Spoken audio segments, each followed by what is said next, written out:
Olá pessoal, eu sou a professora Thalita, professora de língua portuguesa. E hoje então nós vamos falar de literatura. Especificamente, nós vamos falar sobre a Semana de Arte Moderna. A Semana de Arte Moderna é a semana então que vai marcar o início do movimento modernista aqui no Brasil. Tanto que a gente até acaba falando que a Semana de Arte Moderna traz então a primeira geração. Justamente porque essa primeira geração modernista são pessoas, artistas que fizeram parte, então, da Semana de Arte Moderna. Então vamos entender como que foi essa semana. Então vamos começar pelo contexto histórico. Então nós estamos, gente, lá no início do século XX, que é um período de grandes mudanças, principalmente no campo das artes. Principalmente porque, gente, na Europa nós temos o início, na verdade, começando a sentir que vai ter, a Primeira Guerra Mundial e até mesmo a própria Primeira Guerra Mundial. E isso, gente, vai alterar a forma de pensar da galera daquela época. Então, gente, se eu tenho uma transformação, eu tenho uma guerra, a arte, ela não pode continuar sendo a mesma. Justamente porque o homem mudou a sua forma de se relacionar com o mundo. Então, a arte precisa refletir isso. Então, surgiram nesse momento vários movimentos artísticos que visavam, então, romper com tudo que representasse o tradicional na arte. Começaram a nascer, a partir dessas vanguardas, novas interpretações sobre a realidade. Gente, então o que é importante lembrar? A arte, ela traz a forma de pensar, a forma de agir do homem daquele determinado período de tempo. Então aqui, gente, nós estamos num cenário de prenúncio de guerra e a guerra mesmo. Então essa coisa de guerra mundial e tudo mais vai refletir sim na arte. Nós tínhamos até então uma arte extremamente tradicional. Então a gente tem que fazer o quê? Estamos num cenário de guerra, vamos fazer uma mudança aqui. Então essa arte tradicional que nós tínhamos anteriormente, ela não faz mais sentido dentro desse cenário em que nós estamos inseridos então na Semana de Arte Moderna. Lembrando, galera, aqui nós temos total influência das vanguardas europeias. Futurismo, cubismo, dadaísmo, todos, gente, vão influenciar, e as demais vanguardas influenciam, então, aqui no modernismo brasileiro. Então, gente, vamos relembrar algumas coisas que aconteceram, então, nesse começo do século XX.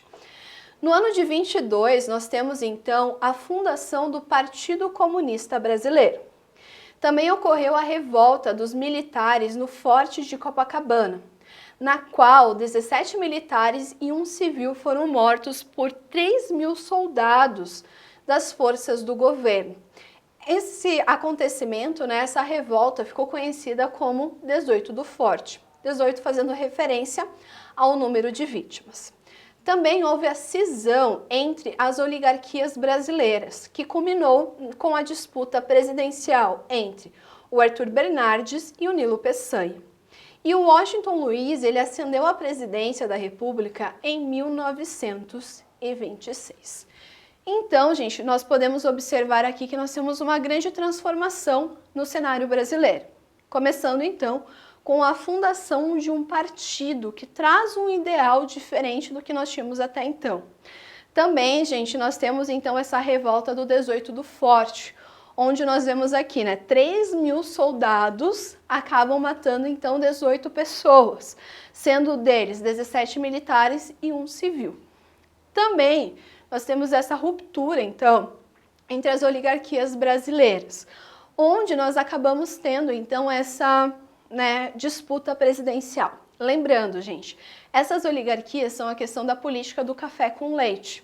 Então, nós tínhamos alternância de poder entre Minas Gerais e São Paulo. Minas Gerais, nesse título que nós damos, representando o leite, e São Paulo, o café. Então, o que acontecia? Eu represento São Paulo e você representa Minas Gerais. Sou presidenta da República aqui. Quando eu sair, eu vou fazer o quê? Eu vou apoiar você, candidato de Minas Gerais. Essa era, então, gente, a ideia dessas oligarquias, mas a gente sabe que isso não deu muito certo, então depois a gente vai explorar isso com mais cuidado. Mas, gente, nisso nós tivemos então a disputa presidencial entre dois nomes bastante importantes, que é, né, o Arthur Bernardes e o Nilo Peçanha.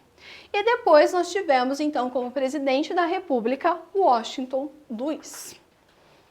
Continuando ainda nesse contexto histórico, gente, nós também tivemos em 26 a fundação do Partido Democrático aqui no Brasil. Em 1930, Júlio Prestes foi eleito presidente do Brasil. Porém, ele não chegou a assumir devido à Revolução de 30, quando nós temos, né, Getúlio Vargas no poder. Ainda voltando para 22, gente, nós temos o desenvolvimento do fascismo lá na Itália. Em 24, morria Lenin e em 29 ocorreu então a quebra da Bolsa de Valores de Nova York. Então aqui, gente, nós vemos que teve essa, né, Revolução de 30, que foi quando Getúlio Vargas então assumiu o poder. Lembrando, gente, que isso aqui, nesse cenário conturbado, essas mudanças sociais, principalmente no cenário brasileiro, elas vão refletir então nos nossos artistas. Também, gente, vale lembrar, né, que o modernismo foi um movimento de ruptura com a tradição. A ideologia de liberdade foi o caráter principal da influência na própria estética da arte.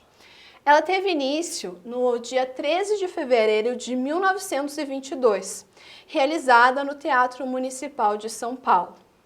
Em 1912, o jovem Oswald de Andrade chega ao Brasil de uma viagem à Europa. Então a gente percebe que a literatura, a arte de modo geral aqui do Brasil, ela era extremamente tradicional. Então a gente não tinha nada de inovador. O modernismo, ele vem para mostrar que o brasileiro também consegue inovar. Então ele é esse movimento que nós chamamos de ruptura. E, gente, eles pregavam principalmente a questão da liberdade de produção. Isso é extremamente importante, porque mostra a libertação também do brasileiro dessa estética importada da Europa. Então, gente, a Semana de Arte Moderna acontece, então, começa no dia 13 de fevereiro no Teatro Municipal de São Paulo. Só que antes disso, gente, 10 anos antes, o Oswald de Andrade, ele voltou, então, para o Brasil, vindo de uma viagem que ele tinha feito à Europa. E essa viagem faz ele mudar a forma de enxergar, então, a arte de modo geral. Então, gente, ele trouxe as ideias acerca das novas artes. Lembremos que ocorre nas duas primeiras décadas do século XX o desenvolvimento da maioria das vanguardas. Tais ideias foram divulgadas por ele em diversos jornais de São Paulo, porém sem grande simpatia do público. O movimento de propulsão que fez com que, em 22, o modernismo se elevasse aos céus aconteceu no ano de 1917, com a exposição dos quadros de Anita Malfatti. Então, gente, o Oswald de Andrade, ele voltou da Europa com várias e várias ideias novas, justamente porque lá na Europa estava pegando fogo essa questão das vanguardas europeias, diferentes representações de arte, arte elevada ao nada. Então ele chega com essas ideias. Como ele era bastante influente, ele pegou e publicou, começou a publicar essas ideias em jornais. Só que a galera lia aquilo e falava, isso não é uma boa ideia. Então demorou, gente, cerca de 10 anos, então, para a galera olhar assim e falar, não, que não é tão ruim assim essa ideia. E, gente, o que realmente vai pegar e mudar um pouco a forma do pessoal pensar é a exposição, então, da Anita Malfatti. Nós colocamos ela como bastante representativa aqui, porque ela chegou, gente, e teve coragem de trazer quadros muito diferentes do que o público brasileiro estava acostumado. Tanto que, gente, vamos falar especificamente da Anita Malfatti. Ela estava voltando, então, de seus estudos sobre arte que ela fez na Europa e nos Estados Unidos. A princípio, o público estava acostumado com uma arte somente realista e eles ficaram em choque. Mas mesmo assim, algumas obras foram compradas. Dias depois, o crítico de arte do jornal Estado de São Paulo, Monteiro Lobato, publicou o artigo Paranoia ou Mistificação. Fez severas críticas à mostra da artista, revelando conservadorismo.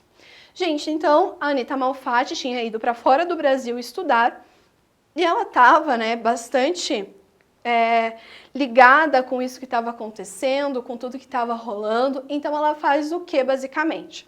Ela pega e faz essa exposição. A galera achou esquisito, mas beleza, legal. Só que o que realmente foi bastante assustador foi a crítica que o Monteiro Lobato fez então à exposição dela. Até o nome, né, do artigo que ele publicou é bastante pesado. Paranoia ou mistificação? Ou seja, ele está trazendo um aspecto já negativo para a obra dela. E com isso, a gente percebe que o Monteiro Lobato ele é bastante conservador ainda em relação à arte. E os leitores, gente, do jornal Estado de São Paulo confiavam plenamente nas opiniões de Lobato e reagiram imediatamente, devolvendo os quadros da pintora. Anita sofreu até tentativa de agressão. Outros acontecimentos ajudaram. As estreias de 4 jovens escritores que, apesar de ainda apresentarem certa identificação com o parnasianismo e romantismo, já demonstravam que a literatura não era mais a mesma. Então, gente, nós percebemos que o que acontece?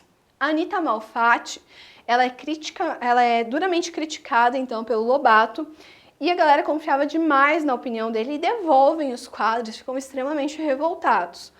Porém, gente, não foi ela começou isso, mas mesmo tendo esse baque, né, inicial, nós tivemos outros escritores, né, que foram surgindo com essa mesma estética. Lembrando, a Anita, ela faz parte das artes plásticas, tá?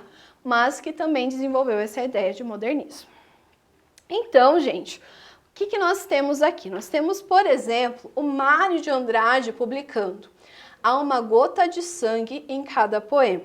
Nós temos o Guilherme de Almeida publicando Nós. Manuel Bandeira publicando Cinza das Horas. E Menotti Del Picchia com Juca Mulato.